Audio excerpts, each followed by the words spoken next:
Oke, saya lanjutin ya, sembari nunggu yang lainnya bergabung.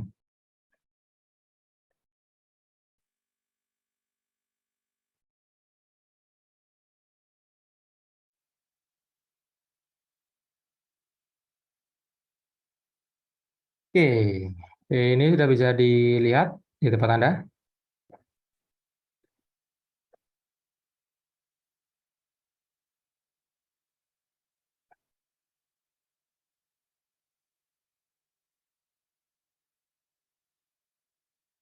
Oke, saya lanjutkan dulu. Kalau nanti nggak kelihatan, silakan Anda ngomong aja ya. Oke.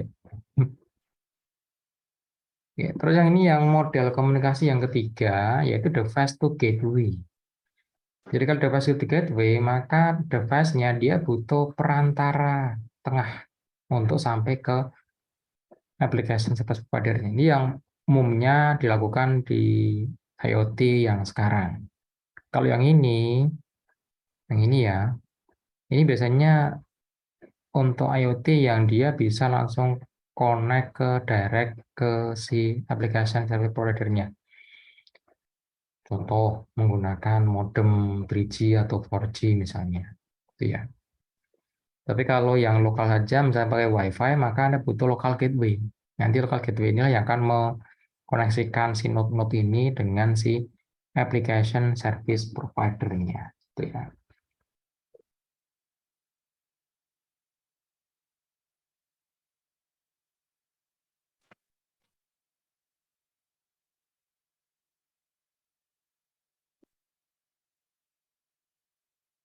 Oke, itu yang ketiga, device to gateway model.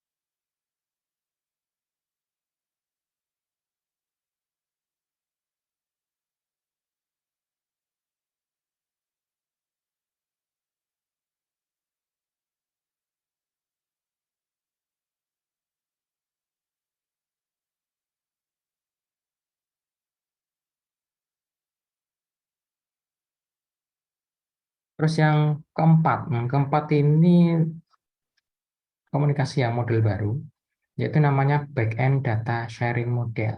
Ini sangat umum kalau di IoT ya sekarang. Jadi back-end data sharing model, maka data Anda itu dia akan di-sharing dengan berbagai macam aplikasi service provider. Jadi antara satu dengan yang lainnya, dia saling tukaran data. Sehingga bisa membuat untuk service IoT-nya itu semakin luas, semakin generik itu aja ya. Contoh di itu, data stres si data stres si pasiennya atau si orangnya itu dia di-share antara berbagai macam pihak. Ya, pihak tadi itu ya ini aplikasi provider satu, dua, tiga, dan seterusnya. Lewat apa? Itu ya. Oke.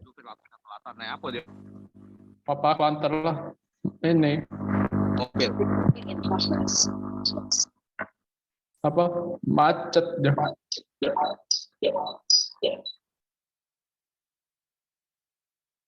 Oke, ini yang bentuk keempat, yang terakhir.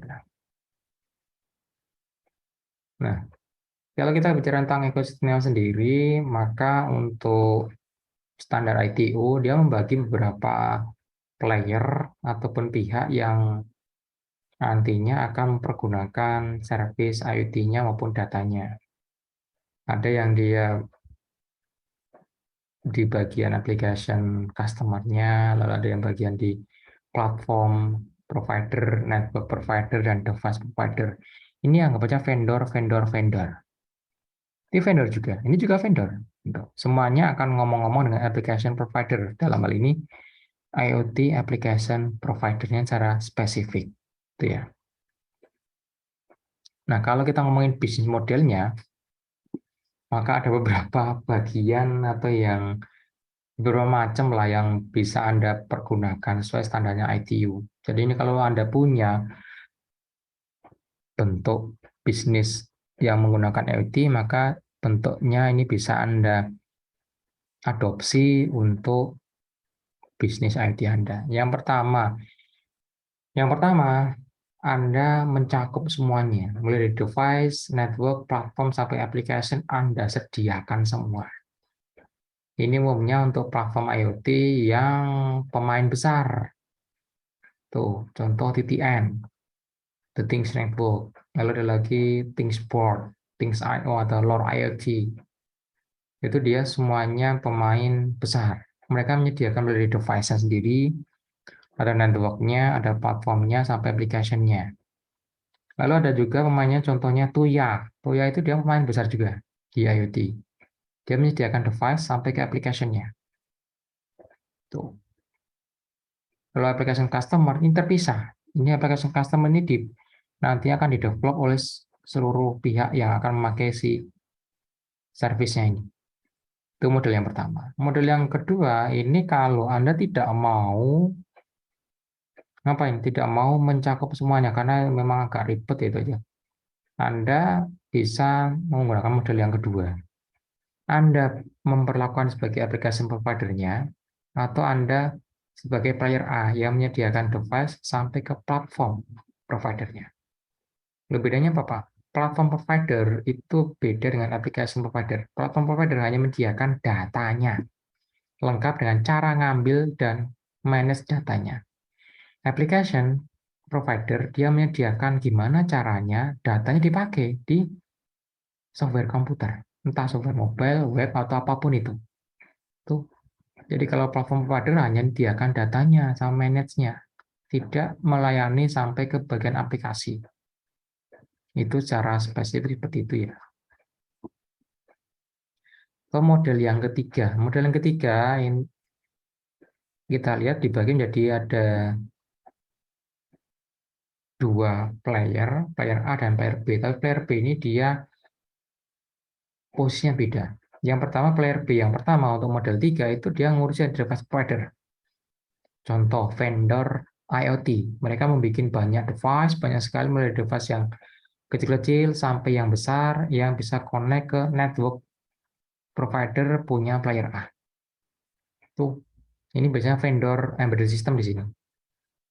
Kalau player A ini biasanya dia pembuat untuk network connectivity-nya. Contoh untuk manufacturer, untuk router IoT-nya. Itu ya. Mereka main di sini. Lalu yang application provider ini biasanya dia penyedia aplikasi yang akan pakai data dari si player A ini. Si player A dia bisa melayani berbagai macam device provider banyak. Tuh. Jadi kalau makin modelnya makin terpisah seperti ini, dia makin playernya makin banyak. Jadi anggap aja lah Anda apain? Anda ya bagi-bagi kue IoT begitulah. Oke.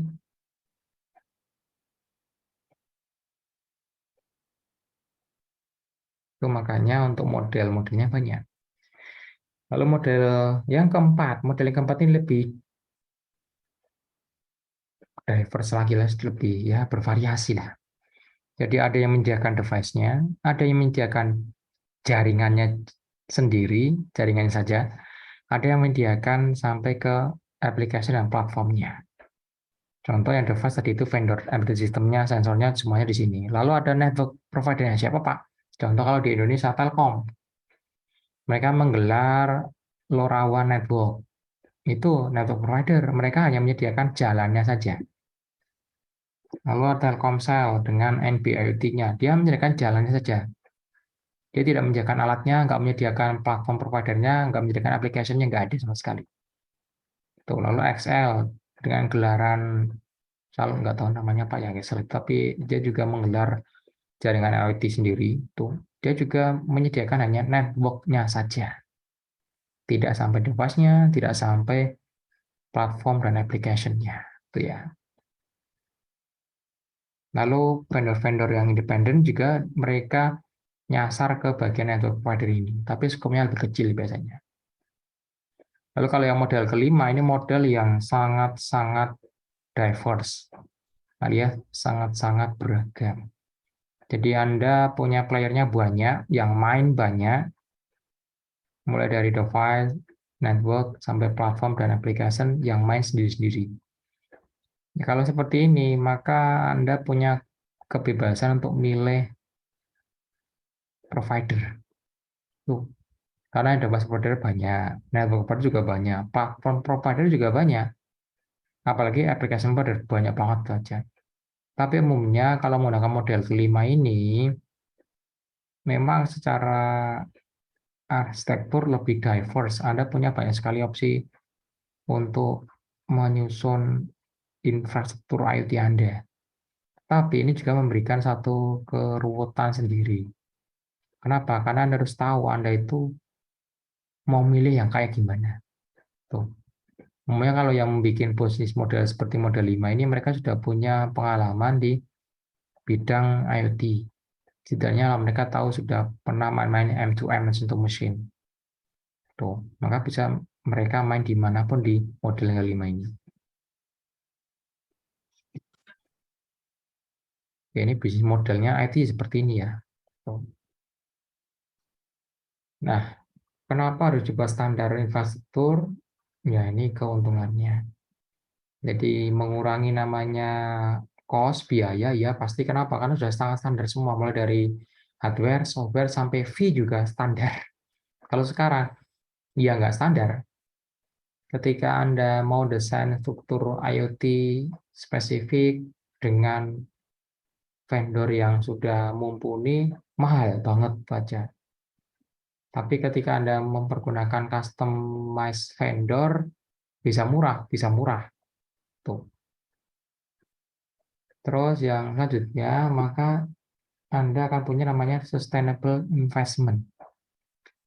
Jadi kalau standarnya sudah baku, maka vendornya bisa banyak. Contoh USB.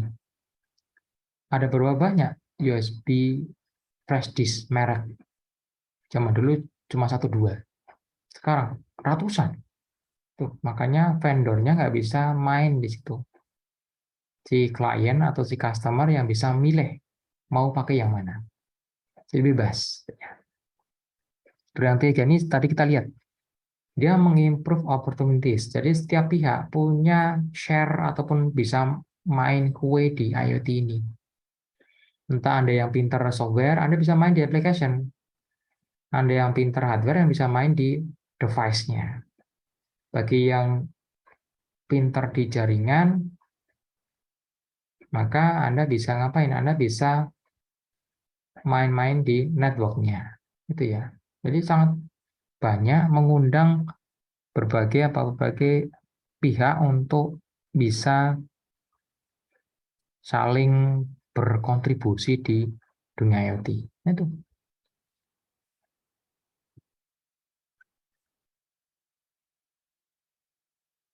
Nah, ini standarnya ya, environment-nya seperti ini. Jadi IoT ini standar banyak banget, bejibun. Kalau di sini Anda lihat quote-nya ini,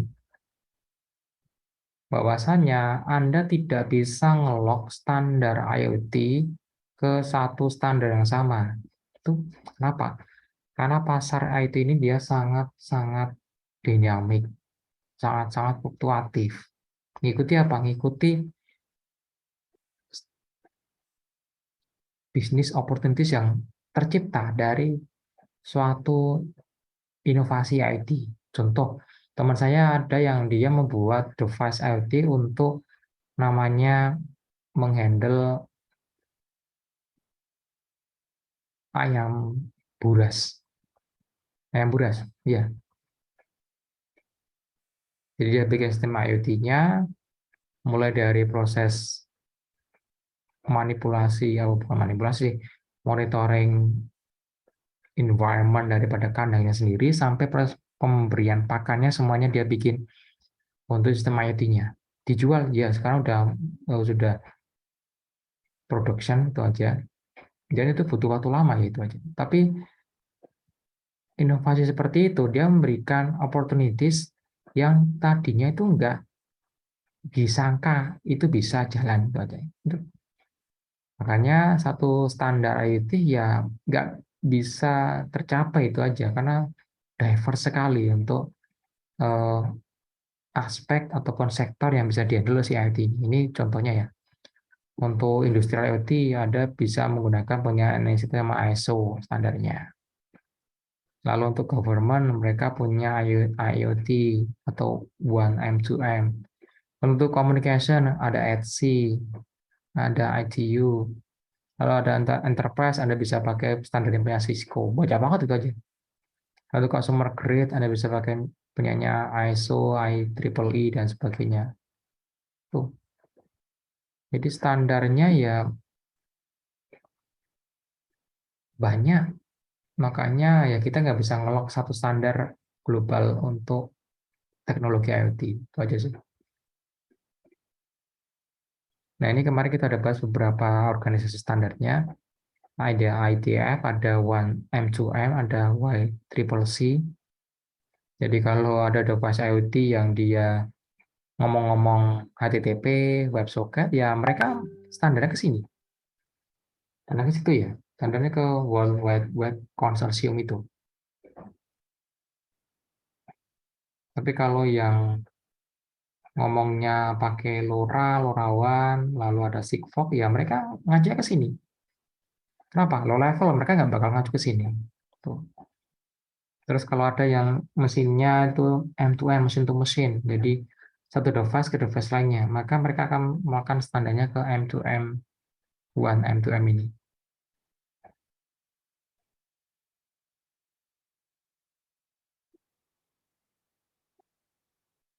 Tuh. Ya seperti inilah environment-nya ataupun ya lingkungannya nggak bisa Anda satukan. Ya dulu untuk menyatukan standar USB aja butuh waktu puluhan tahun itu aja sih.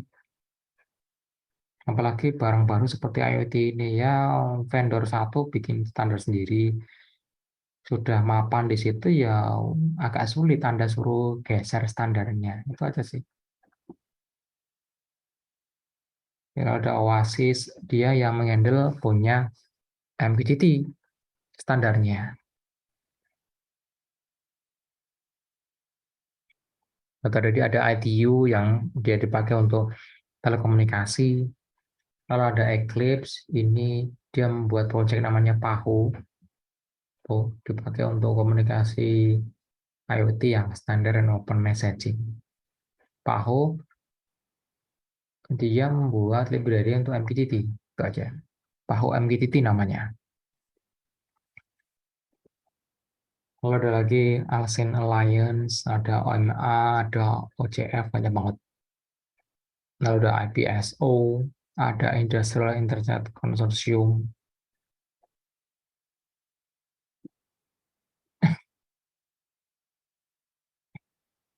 Nah, itu organisasinya sangat banyak, meskipun itu aja ya. Nah, kalau kita ngomong tentang bahasanya IoT, anggap aja semantiknya itu aja ya. Ya, setiap grup industri punya semantik sendiri-sendiri, nggak bisa Anda samakan. Mereka punya messaging sendiri-sendiri, iya, itu, seperti itulah. Jadi sangat diverse, sangat beragam untuk format maupun messaging daripada si IT sendiri. Tuh. Nah, kita lihat ini yang punyanya one machine to machine. Nah, siapa yang pakai dulu kita? Kita lihat punya one machine to machine yang pakai Oasis, pakai MQTT. Dulunya MQTT ini dia machine to machine ya. Tuh. Kalau sekarang bisa pakai kan machine to gateway juga bisa. Ada ITF, dia punya HTTP, CoAP, TLS, JTLS, protokolnya. Google juga punya dia Thread dipakai untuk machine to machine communication. Tuh. Jadi sangat bejibun, tuh jadi banyak. Nah, ini kalau protokolnya. Nah, itu nanti kita akan bahas di bagian setelah arsitektur IoT-nya. Ini yang punya IoT tadi itu. Yang cuma ada 4 layer tadi itu. Oke, itu ya.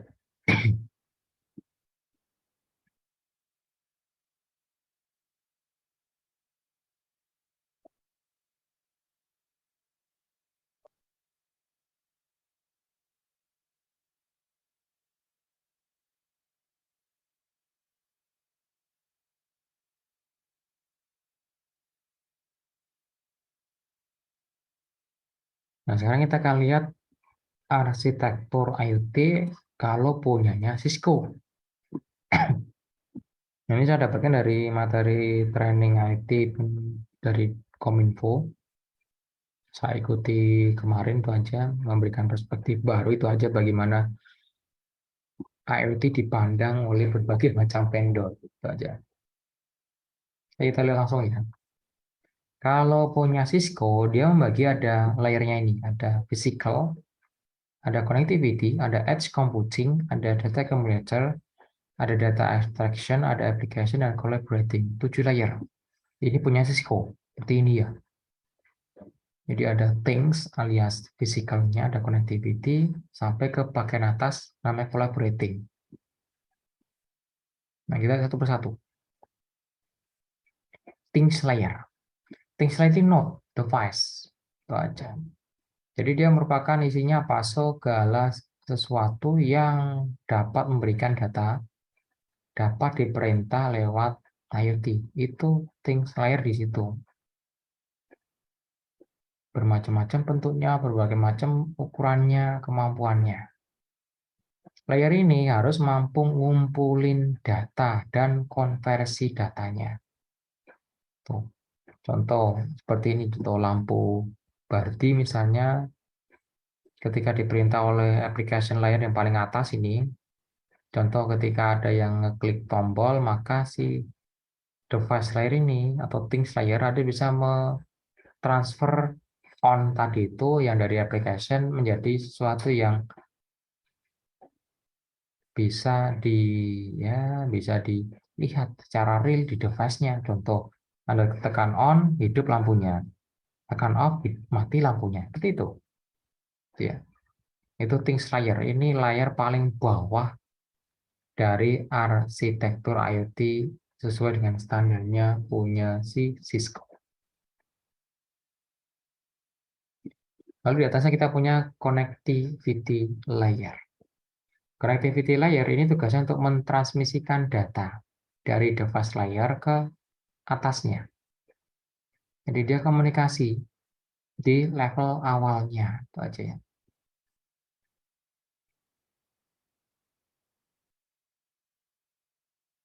Nah, apakah di sini dia masuk ke IP? Ada yang iya, ada yang enggak.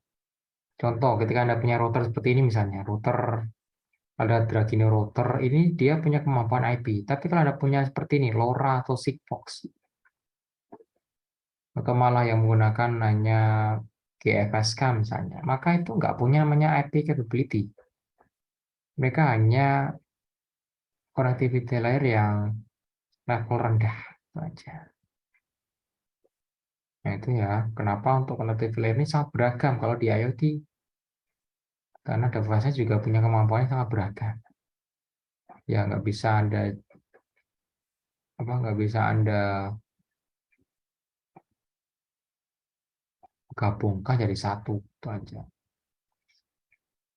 Kalau yang misal Dragino router ini, dia hasilnya gabungan dari yang LoRaWAN ini, LoRa misalnya LoRa transponder lengkap dengan IP stack-nya. Harganya jadi mahal sih itu aja. Lalu di atasnya lagi ada layer namanya edge computing. Nah, edge computing ini biasanya dia memproses data secara lebih cerdas tanpa membutuhkan interaksi dengan application server yang paling atas.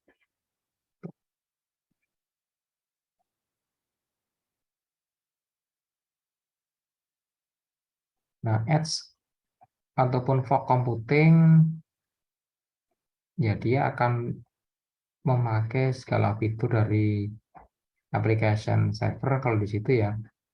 sehingga dia bisa ngapain? Dia bisa melakukan proses kerjanya secara independen. Itu aja.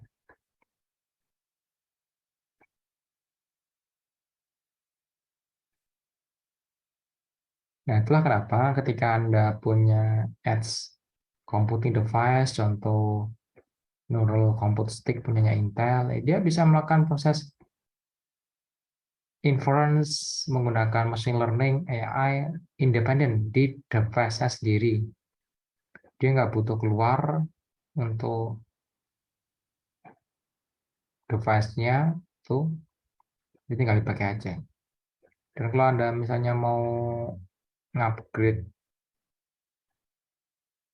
pesannya, maka ya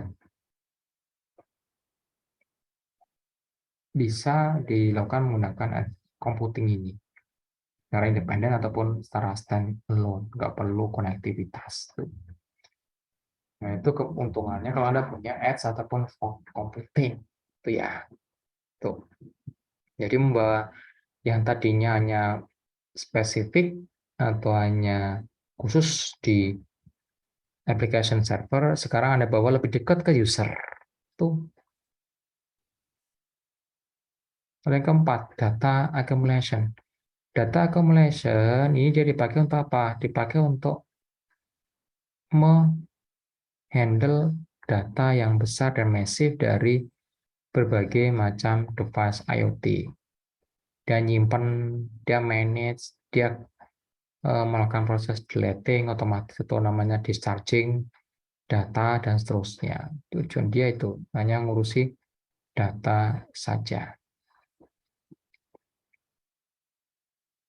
Kalau yang nomor 5 ini ada nama data abstraction layer. Data abstraction layer ini dia tugasnya untuk ngapain? Tugasnya untuk yaitu menyimpan data secara ya analis data layer ini dia nyimpan datanya bisa temporary, bisa juga permanen. Tapi yang penting bahasa untuk si data abstraction layer, dia akan ngapain? Dia akan mengembangkan berbagai macam cara yang dipakai nantinya oleh application layer di atasnya, sehingga data dari device IT tadi itu nanti bisa dipakai. Tuh, kenapa? Ya data IoT formatnya nggak karuan, itu aja sih. Banyak. Si aplikasi layer Anda saja bakal stres ngurusi data dengan format yang bermacam-macam tadi itu. Maka ada data ini, data abstraction layer. Data abstraction layer ya dia akan memberikan satu cara yang sama untuk mengakses data yang ya boleh katakan bermacam-macam tadi itu. Kalau dilihat dari sisi application.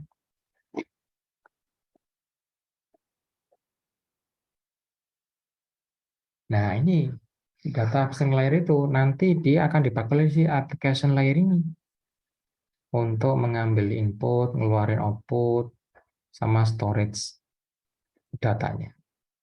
Oke, ini sebelum lagi hilang ya, tunggu. Oke. Lalu yang terakhir, collaboration and process. Nah, collaboration process ini dimungkinkan, kenapa? Karena dari data yang sudah Anda dapatkan di node atau di layer sebelumnya bisa dipakai oleh berbagai macam pihak untuk kebutuhan yang berbeda-beda. Sehingga satu user dengan lainnya bisa saling kolaborasi untuk mencapai suatu tujuan tertentu. Tuh, ini collaboration and process layer. Itu ya.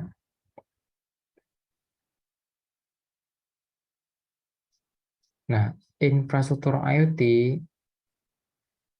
ini lebih condong kepada bagaimana Anda memberdayakan manusianya sehingga mereka lebih efisien dan lebih efektif untuk melakukan pekerjaannya.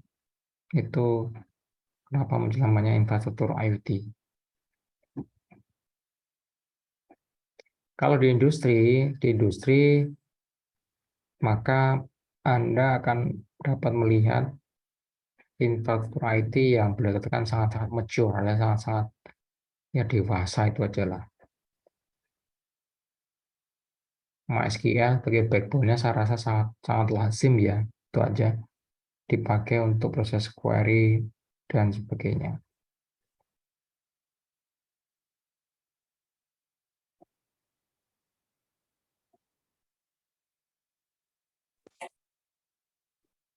Ya, untuk kalau di industri ya mereka lebih anu sih lebih ketat role-nya. Nah, ini contoh lagi infrastruktur secara spesifik ya namanya edge tier.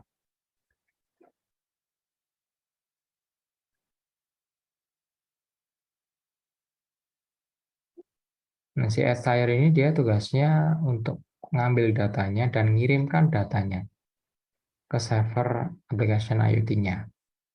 Ada dua, yaitu smarting dan gateway ataupun network-nya. Bisa macam-macam smarting-nya, Alexa, lalu Amazon, AWS, mereka punya punya robot sih. Ya punya permainan yang bisa Anda pakai untuk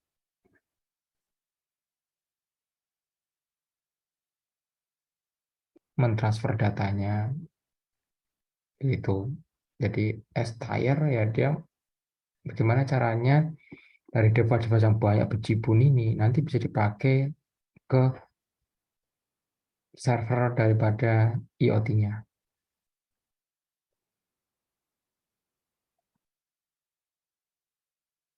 Terus ada lagi namanya platform tier. Nah, platform tier tadi itu adalah layer yang dia ngapain? Yang dia dipakai untuk menyimpan, menyederhanakan, dan mengolah data yang dari layer atau tier sebelumnya. Tuh. Contoh nanti kita akan menggunakan namanya MQTT dipakai sebagai broker ataupun server untuk layanan IT yang masif. Tuh ya.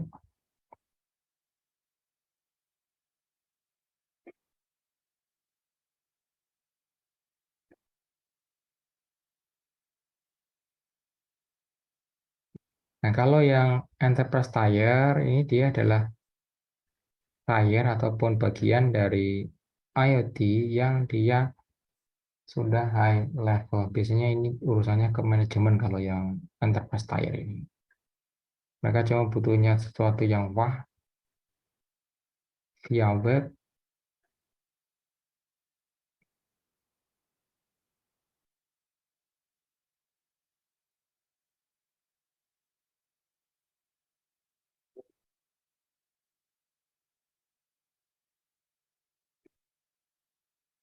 Nah, ini kita contohkan di sini ada infrastruktur IoT untuk smart city. Sangat kompleks itu aja ya. Contoh di sini kita bisa ada CCTV. Saat umum saya rasa CCTV kalau yang advance dia punya namanya NAS. NAS biasanya pakai sinologi. Ada di situ diakses lewat LAN atau WiFi, baru setelah itu ke servernya, namanya AWS. Tuh.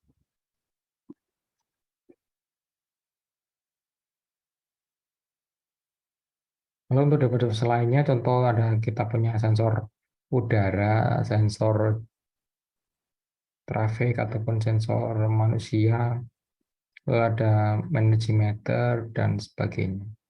Mereka menggunakan protokol yang berbeda-beda, tapi cara ngomongnya ya hampir sama.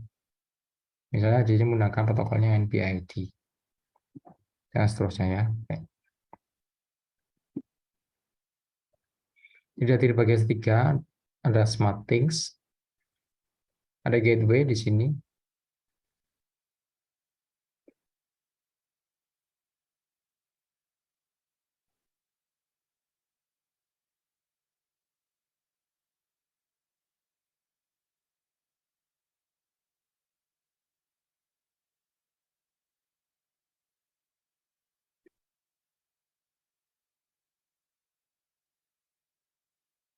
Nah, kalau middleware sendiri ya dia untuk mengumpulin, olah dan menyamakan format data. Contoh kita punya REST API, MQTT, MQTT, dan seterusnya, co-op. Lalu ada protokol-protokolnya Sigfox misalnya. Maka si middleware ini ya dia akan membuat format datanya sama biar bisa diolah dengan semantik yang sama juga meskipun datanya banyak dari device apapun.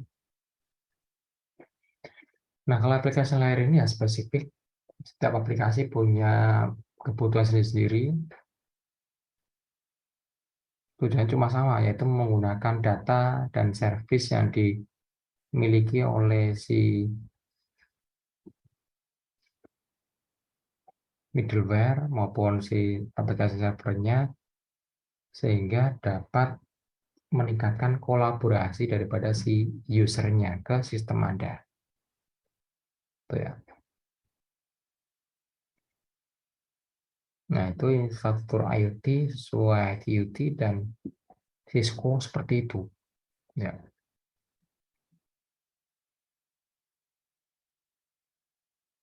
Ini contohnya implementasi IoT di berbagai macam bidang. Ada untuk industri dengan industri 4.0-nya, dia butuh IoT sangat saja. Ada untuk logistik, untuk IoT-nya, itu namanya smart logistik. Biasanya sih ini pakai RFID maupun kartu biasa itu yang bisa tulis. Yang ini untuk irigasi. Tuh. Jadi setiap sawahnya, setiap saluran airnya dikasih sensor untuk irigasi, lalu connect ke satu device yang dipakai nanti untuk node-nya, node controllernya, baik dari channel 1 sampai channel lainnya, semuanya. Tuh. Yang mungkin nggak bisa disediakan secara langsung, misalnya gateway-nya, establish untuk brokernya dan sebagainya. Itu ya.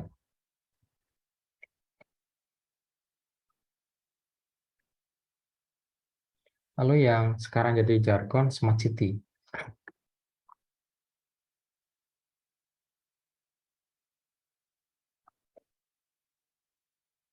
Nah, smart city ini sih bisa banyak banget ya untuk implementasinya.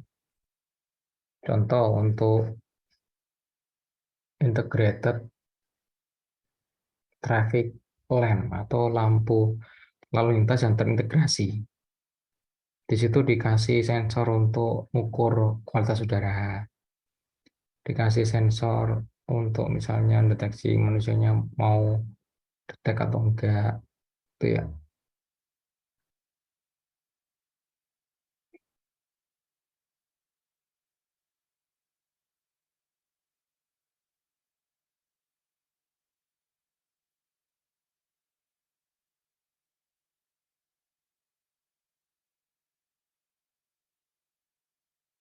Ada juga untuk use case-nya kita bisa lihat pada energi management system. Ini sih lebih condongnya ke green computing ya, itu aja. Jadi green computing kita perlu tahu seberapa besar emisi untuk sebuah program, berapa besar emisi untuk